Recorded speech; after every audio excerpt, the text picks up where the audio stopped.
El Comando General de las Fuerzas Militares es una institución que está bajo el amparo del Ministerio de Defensa Nacional. Reúne las tres fuerzas militares del país, el Ejército Nacional, la Armada Nacional y la Fuerza Aérea Colombiana. Se encarga de su dirección y estrategia, es decir, que es una institución que cubre el territorio colombiano en su totalidad.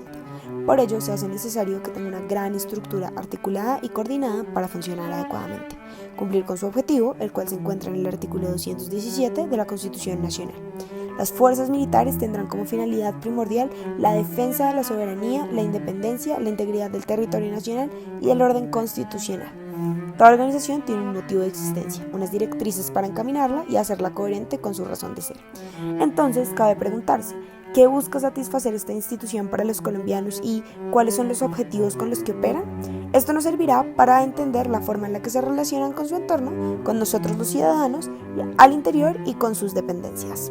Siendo una organización estatal, estas interrogantes han debido ser resueltas de manera clara y pública. El Comando General existe con el fin de defender la soberanía, la independencia, la integridad del territorio nacional y la vigencia del orden constitucional para contribuir con la seguridad de la población, sus recursos y el Estado social de derecho.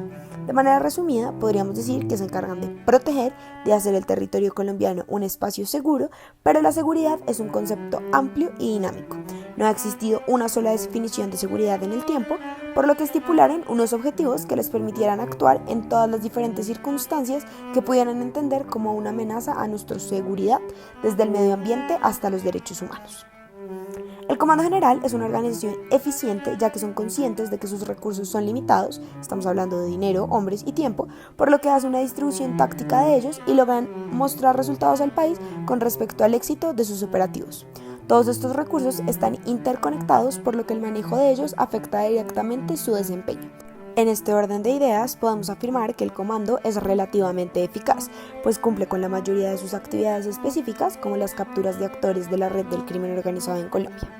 El recurso que es más difícil de manejar para las fuerzas es el tiempo, ya que, en términos generales, nunca se va a dar por cumplido el objetivo de la seguridad, sino que es una misión permanente y porque uno de los objetivos de los grupos al margen de la ley es que la lucha se prolongue el mayor tiempo posible para desgastar las fuerzas del Estado. Sin embargo, logran un servicio parcializado de la seguridad en el territorio del país.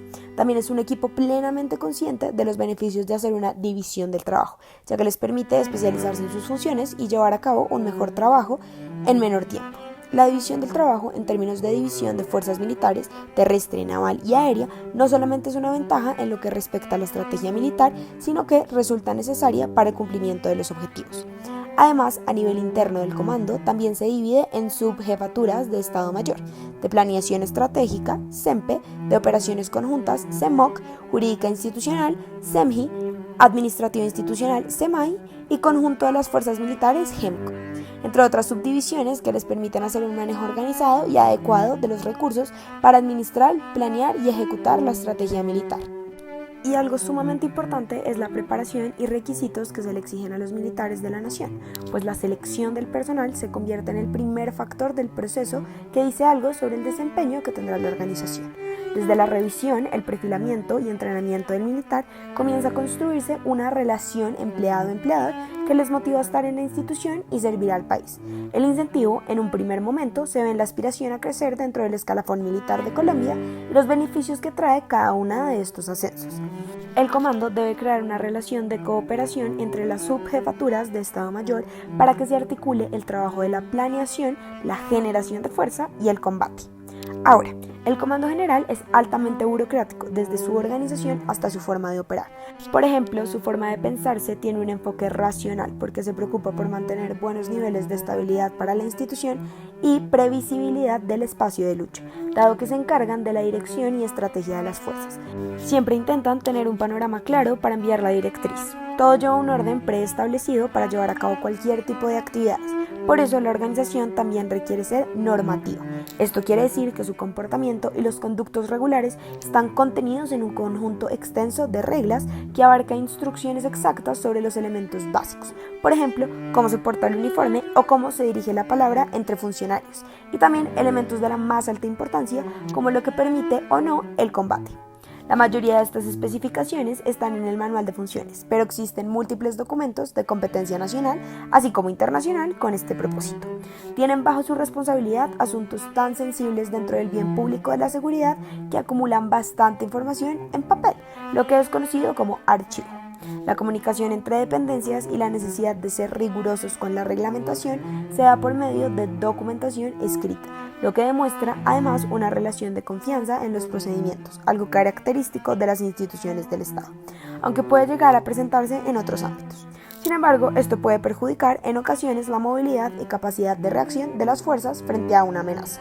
Desde este punto de vista, la jerarquía en razón de las funciones que cumplen los militares en cada una de las divisiones es sumamente importante y se refleja el organigrama de la institución, que tiene múltiples ramas con tareas muy específicas y siempre organizadas de manera vertical, de forma que existe una cadena de subordinación y mando clara y precisa, cuyo cargo con más responsabilidad subordinadas a él es el jefe de Estado Mayor Conjunto, actualmente el general Ricardo Jiménez Mejía, quien responde al comandante general de las fuerzas militares, actualmente el general Luis Fernando Navarro Jiménez.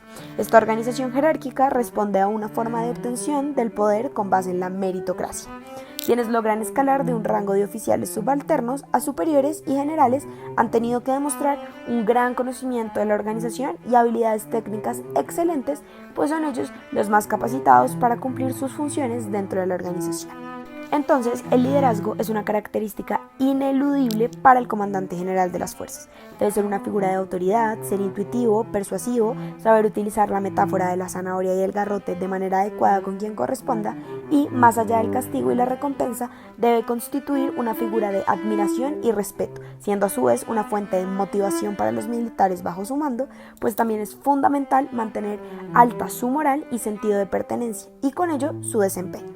¿Cómo lo hace? La recompensa consiste en una serie de beneficios que se obtienen por ser parte de las fuerzas militares y aún más por hacer un buen trabajo. Quienes asciendan y tienen más medallas, por ejemplo, tienen un reconocimiento que se materializa. Para el grueso de los militares, la institución se encarga de atender sus necesidades a nivel fisiológico, brindándoles oportunidades de vivienda, créditos financieros y seguro de salud. A nivel de seguridad, tienen protección de la policía militar y permiso de porte de armas. A nivel social, los militares tienen acceso a educación superior y estatus por su sentido de pertenencia. A nivel de autorrealización, pueden crecer en el escalafón militar. Y a nivel del yo, un militar adquiere muchas competencias, así como prestigio y reconocimiento en la sociedad colombiana. Esta es también una manera de complementar el control que pretende ejercer la institución en sus funcionarios. El comando, como se mencionó antes, tiene una extensa y rigurosa normatividad que busca hacer un control externo de la conducta, pues en ella comprende lo que es ser un militar. No es solo un cargo, sino que se convierte en una forma de vida. Por ejemplo, en el Ejército Nacional, estas especificidades se encuentran en la directiva estructural. Para que el Comando General mantenga ese nivel de exigencia, es necesario una organización centralizada, cuya cabeza es el Comandante General. Él responde por la institución frente al Ministerio de Defensa Nacional, y en esta cadena de funciones, la autonomía no juega un rol importante. El Comando General, como toda organización, se configura dentro de un entorno. En este caso, el Estado colombiano con todas sus complejidades internas. Así se construye un sistema abierto que no solo existe por sí mismo, sino que es receptor de elementos externos y entrega algo nuevo con ello. Esto quiere decir que el Comando General importa energía en forma de recursos del exterior, esto es, las tres fuerzas militares del país, así como su capital en sus diferentes dimensiones y las necesidades a las que buscan responder. Así compuesto, la institución los toma y comienza un proceso de transformación, con el propósito de que estas disposiciones, que una vez fueron inputs, se conviertan en una serie de operaciones o outputs que hagan un ambiente seguro para el país, es decir, una coordinación de estos recursos que se traduzcan en seguridad y defensa. Todo ello en el marco de una estrategia que fue ideada por el Comando General de las Fuerzas Militares en el proceso de codificación. En este proceso, el comando hace un trabajo de administración e inteligencia para subsistir, funcionar y alcanzar sus objetivos. Dado que la seguridad es una necesidad que no desaparece, la institución está revisando este proceso permanentemente. De acuerdo a las necesidades que encuentra en el exterior, distribuye sus recursos entre las fuerzas, tratando de ser eficientes, gastando menos recursos de los que reciben, lo que se conoce como el principio de entropía negativa. Para que la organización exista, o mejor, no deje de existir, debe llevar a cabo una economía de fuerzas y de esta manera encontrar la manera óptima para alcanzar los objetivos inmediatos. Esto quiere decir que el Comando General tiene en cuenta que la seguridad se alcanza bajo el principio de la equifinalidad, es decir, que puede alcanzarse por diferentes caminos o estrategias. La seguridad es multidimensional y las operaciones militares también. Por un lado, deben saber cuándo y cómo intervenir en la defensa, pero, por otro lado, no todo significa combate y el comando también debe buscar la seguridad por otros medios. Por ejemplo, las operaciones cívico-militares o las acciones conjuntas para la recuperación y sostenibilidad del medio ambiente. Cuando la estrategia es clara y se tiene una estructura que permite el mejor manejo de los recursos, la institución puede alcanzar una fase estable, en la que no ha solucionado todos los problemas que supone el país, pero tiene la capacidad de reacción y directivas suficientes para poner en marcha y mantener en pie la estrategia. El comando ha trabajado por lograrlo a través de la profesionalización y diferenciación de habilidades de las tres fuerzas, a través de lo cual se especializan, mejoran su desempeño y se acercan a cumplir sus objetivos.